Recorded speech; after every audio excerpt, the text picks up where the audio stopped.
Sementara itu pemirsa, Polda Sulawesi Utara secara resmi menahan CG, seorang oknum aparatur sipil negara yang bertugas di lingkungan Direktorat Kriminal Khusus.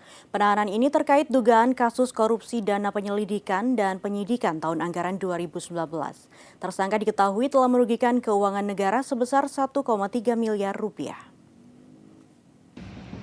Polda Sulawesi Utara melalui penyidik Subdirektorat Tindak Pidana Korupsi Direktorat Kriminal Khusus secara resmi menahan CG terkait dugaan penyelewengan dana lidik-sidik tahun anggaran 2019 di internal Ditreskrimsus sendiri.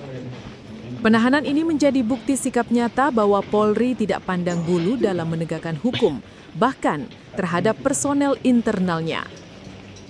Tersangka CG yang masih aktif sebagai ASN di lingkungan Polda Sulut diduga secara sengaja menyelewengkan uang negara sehingga menyebabkan kerugian mencapai 1,3 miliar rupiah. Setelah menjalani pemeriksaan penyidik selama 4 jam, ia kemudian langsung dikawal oleh petugas menuju ruang tahanan Polda Sulut. Pemeriksaan tersangka untuk kasus tindak pidana korupsi yang terjadi di Polda Sulawesi Utara yang dilakukan oleh bendahara dengan atas nama CSG ya, yang saat ini setelah kita lakukan pemeriksaan sebagai tersangka dan kita lakukan pemeriksaan kesehatan, dan saat ini yang bersangkutan sudah kami masukkan di dalam tahanan untuk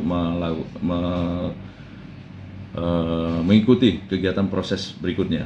Sini menjadi perhatian karena beliau waktu itu menjabat sebagai bendahara di Ditreskrim Khusus, di mana beliau disangka telah menggelapkan dana DIPA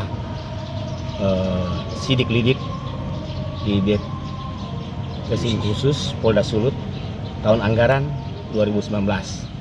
Jadi kasus ini sudah sekitar hampir 6 tahun. Upaya penegakan hukum khususnya pemberantasan korupsi masih terus dilakukan oleh Polda Sulut. Pihak kepolisian menegaskan komitmennya untuk mewujudkan Sulawesi Utara yang bersih dan bebas dari praktik korupsi, dimulai dari lingkungan tugas mereka sendiri. Tim Liputan Kawan WaTV melaporkan.